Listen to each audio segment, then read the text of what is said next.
Yanki and the Brit, yes, Yanki and the Brit. One is a genius, the other's a twit. On the radio, the genes have been spliced. Hey, we have with us on the telephone over here one of the most famous guys in Nashville, and he got rich by going to Nashville. He even says so himself. It's Bob Randall. How y'all doing? Doing all right. How are you doing, Mr. Bob? Oh, I'm doing absolutely fantastic. How rich did you get? I got $1. Hey! I see Nashville's finally giving up some of their money. That's right, man. They're really letting it loose fast. Won't be long. Boy, I might have to move to Nashville, I reckon, start learning how to sing or something. Well, I'm trying to do that, too. How's that working for you? You're making more than we are. Hell, that's all right. I'm having a lot of fun. Well, that's a good thing right there. Is it worth $1? Oh, yeah. Heck yeah. Uh-oh. Them girls down there on Music Row are more than $1, though, ain't they? I don't know. I haven't tried that yet. Yeah. Don't you let my husband lead you down that road. You're going to have to sell a couple more songs to go over there. Yeah, he's taking me down a bad road there, isn't he? I'll tell you, next thing I'll be drinking and chasing women or something. Oh, yeah. All of a sudden, it's my fault now. I see how that works. I just know how it works. How's the weather down there, guys? It was nice today. Yeah, it's nice today, but we have been freezing our bits off for like 2 weeks constant. Well, we got that now, so. I burned up a whole damn cord of wood in about a week's time. Oh, wow. Yeah, I was really stoking that fire, man. It just couldn't get it warm in there. Yeah. That's just the way it goes. So, hey, tell us all about this Getting Rich in Nashville. Is it a scheme or is it just a great song? A scheme. It's a great song. I think it is, too. Yeah, I'll tell you what. When I was in the studio cutting the song, I got a lot of compliments from the musicians that are played on that, saying that, man, they wish they'd have thought of that line because, you know, it's just a terrific line because everybody knows that you don't get rich in Nashville, and so many people have come and gone home with their tail between their legs. And yeah, we've heard that story quite a few times. oh my God. What are you doing there anyways? What made you go to Nashville? Well, I don't know. It's a long story. I lived here years ago. I had a publishing company back in the 80s, and I decided at that time things weren't working out too good. I went back home and had some other responsibilities, stuff going on. But I wanted to come back because this is the capital of country music, even though there's a variety of country music today. And I'm not going to be one to sit here and put one type of music down or the other.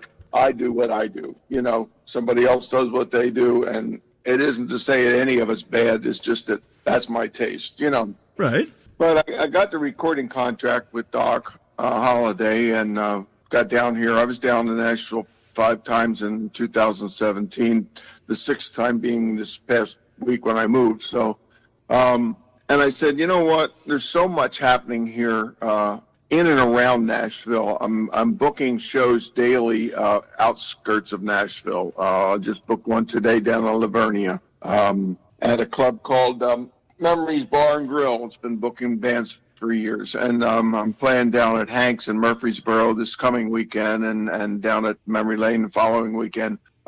There's plenty of work around for people that are willing to put their nose to the grindstone and do it. There's even paying work in town. If you search it out, I know the old story is it's all freebies. Everybody plays for tips, but I'm not going to do that. Not to say that there isn't an occasion that I might just for a special occasion, but I didn't come here to work for free.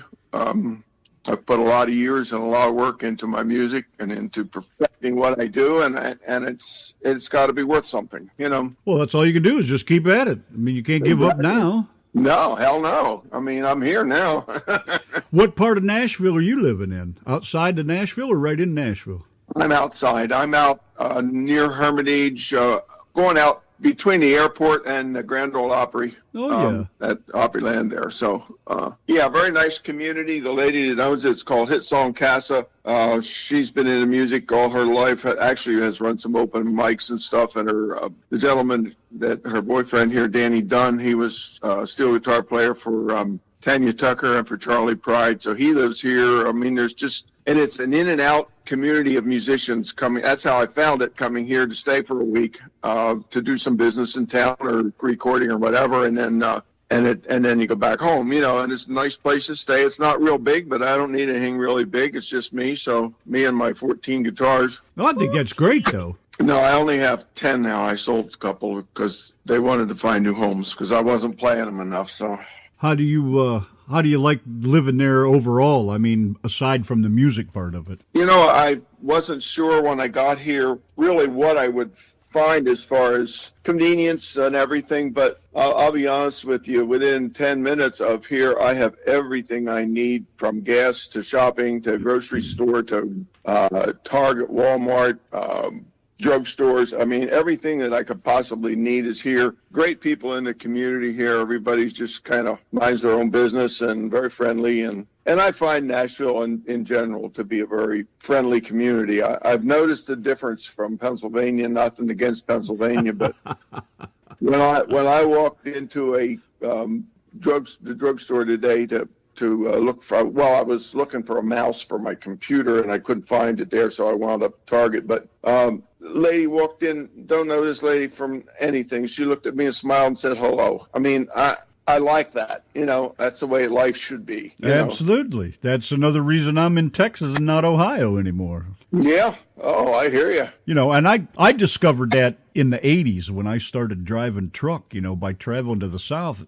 First thing I noticed was it's January and it's 65, 70 degrees over here in South Carolina. I love this place. Yeah, and you start meeting the people in there. Hey, good morning, and how the hell are y'all doing? And can I get you something for breakfast? And this, can I do this? And can I do that? And I'm like, what world am I in, Yeah, really. I mean, really, where did I move to?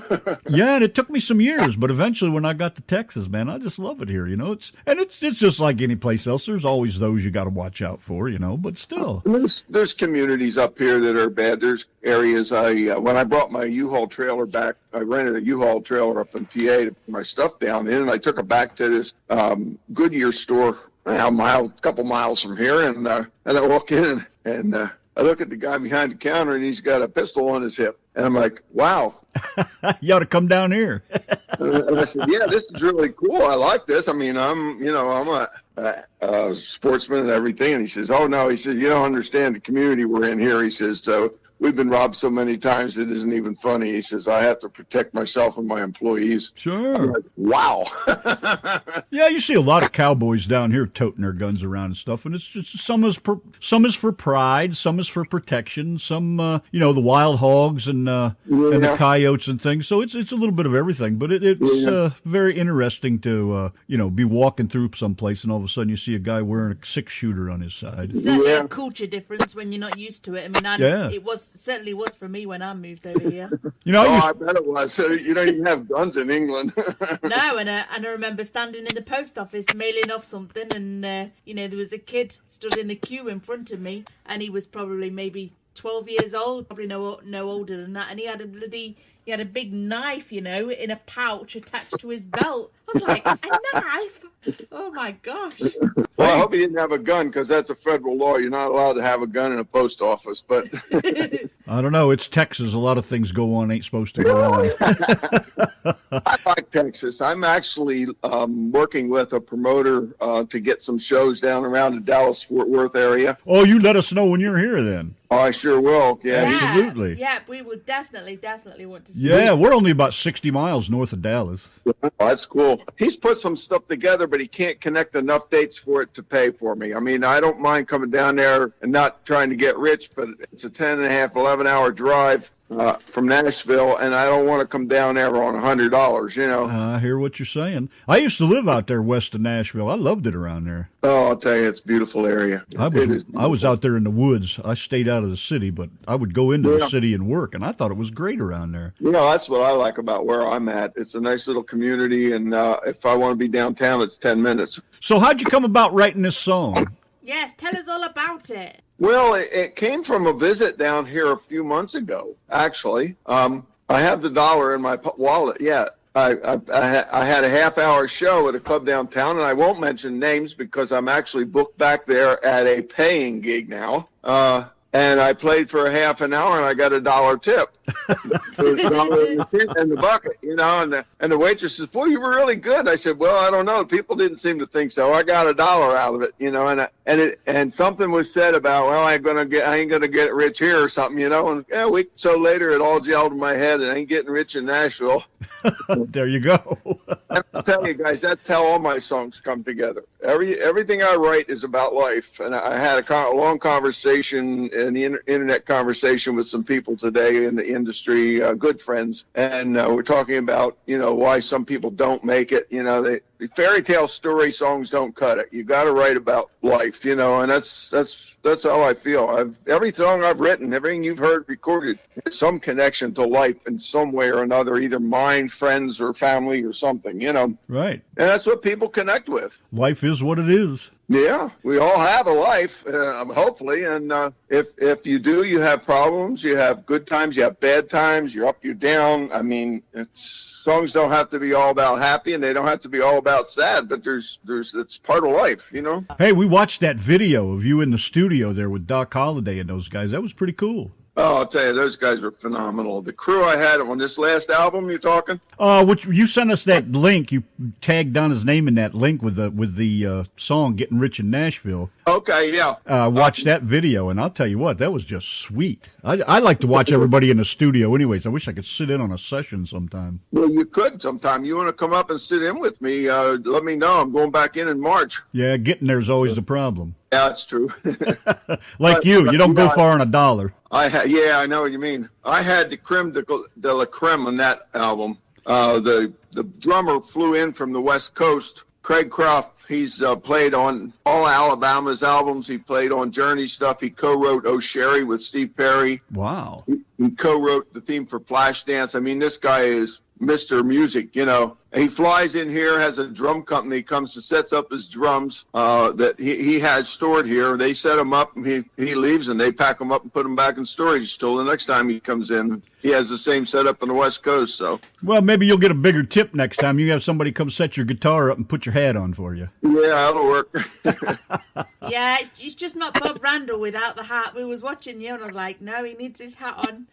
Oh, you would not believe that you bring up a really good subject because, I have friends that I've known for 20 years up home. I have walked into a club without my hat, and I walked right past them, and they didn't even recognize me. And I'm like, I turned around and said, hi, and they went, oh, where's your hat? That was exactly what came out of their mouth. Where's your hat? I mean, see? That's my trademark. I realize that now. That's what I was going to say. That's part of your persona now. You can't go anywhere without that. No, I can't. And I don't. I when I try to go out incognito, I'll wear a baseball cap, and I get away with it for a while. But can you imagine Alan Jackson without his hat and his mustache? Yeah, I can't. Yeah, it wouldn't work too well. Yeah, or Willie without his braids. Or a joint.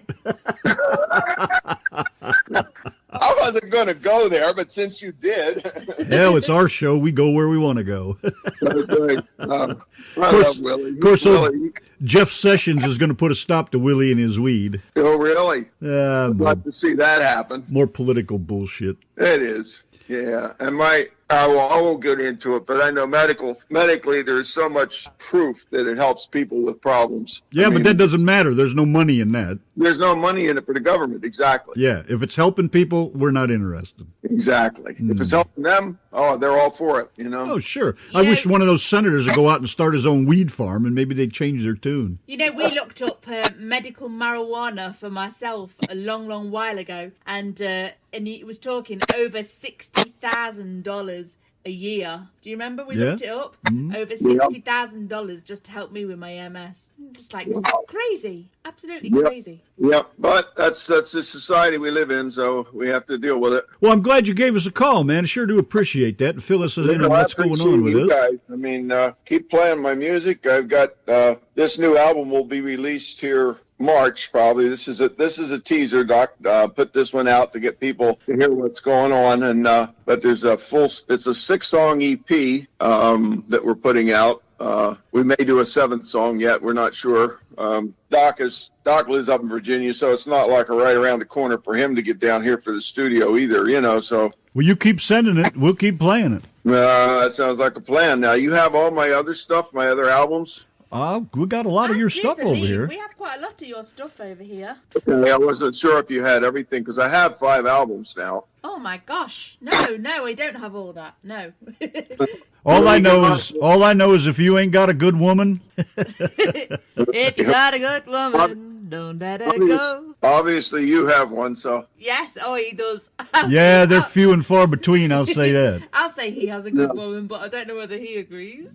Well, I'll tell you what, we get off the air. Text me your mailing address. I will send you all the albums. So you'll have them. Autograph those babies, will you? All right. I've been doing that a lot lately. We're going to put them on the Yanki and the Brit wall of shame. All right. You don't put them out on the internet and try to sell them for money. I mean, not a chance in hell. I'm like my dad, man. I'm going to keep this. It might be worth something in 20 years. That's right. Yeah, but he's got old parts from old Fords and you name it. Some of that stuff ain't worth a dime anymore. Well, you never know. Yeah, well. It's funny. I was talking to a friend of mine that's in town here. He's doing some booking for me. That's what he does. And we were talking about albums and stuff. And I said, "Oh man, I got this box of old 45s." He went, "What?" I said, "Yeah, I have a whole box of old 45s." He says, "What are you going to do with them?" I said, "Well, I was going to throw them away." He says, "Don't." He says, "They're worth money today." I had no idea that they had any value. I didn't think they did either. I mean, I still have 45s laying around someplace. I'd probably end up making candy dishes out of them or something. Well, yeah, exactly. We actually have a big box full of records that we're going to use to make a backsplash in the kitchen. Yeah, we got some 78s that Larry, one of our great listeners, sent us. Well, I've got a big fruit cake, one of those cases that oranges come in. It's about 2 feet long by a foot by a foot. You know. Yeah. I have that stacked full of country albums. Oh my! But I sold before I left and came down here. I sold probably close to 200 rock and roll albums that I had collected over the years that I just didn't want. You know, I kept the things I really, really had an attachment to, you know. Yeah, if I kept all that stuff, I'd have truckloads of it. I bet you had to be really heartless like me. I had to be so heartless and get rid of absolutely everything, you know, because it was, otherwise I'd have to... I came close to doing that this trip because I'm living in a 15 by 15 room with a bathroom. So, I mean, I've got my nice little secluded little spot, and I'm comfortable with it. It might be 20 by 20. I'm not sure. I didn't measure it, but it's all I need, you know. Hey, you're out of Pennsylvania. That's a good start. Boy, you ain't kidding. I hear you. All right, man. Well, thanks, Bob. It's great to have you call us, and you can call anytime you want, man. Don't just don't wait till there's a song out or something. Call and give us some hell. Yeah, but you need to write a song about that hat, about Bob and his hat. You are the third person now to tell me that within the last month. So I guess I'm going to have to do that. But it has to come to me. You know how I am. I don't sit down and decide I'm going to write a song. It comes to me in the night, during the night, in the morning, and I'll get up and I'll write it. But I've never yet sat down and said, all right, I'm going to write a song. Well, there's Bob and his hat. Bob and his hat. Bob's not Bob without a hat. Bob without a hat. That's a good title. I'm not Bob without a hat. If I get stuck for words, Donna, I'll give you a holler. Yes, sir. All right. As long as you don't mind it, it's 4 o'clock in the morning. Oh, you're all right.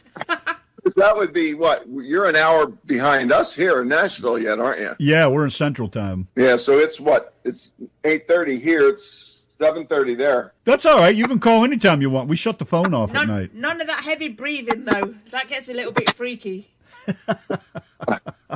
I might pass out if I did that. Well, put your oxygen tank on first. Is that what that thing's for? Well, it ain't for filling balloons. I'm so blessed with my health. It's just been tremendous. I mean, with the move and everybody said, you're going to get yourself worn down, which, I kind of did, but my health is good. I'm very blessed. Just don't be in a hurry. Take your time and enjoy yourself. Exactly. All righty. You only go around once. Come on and intro that song. Yes, go and introduce your new song. All righty, folks. Here's a brand new clip from Bob Randall called You Ain't Getting Rich in Nashville, and recorded by Doc Holliday at Sony Studios in Nashville, Tennessee. Thank you all, and have a good day or night. Thank you, Bob. You're welcome. See you guys.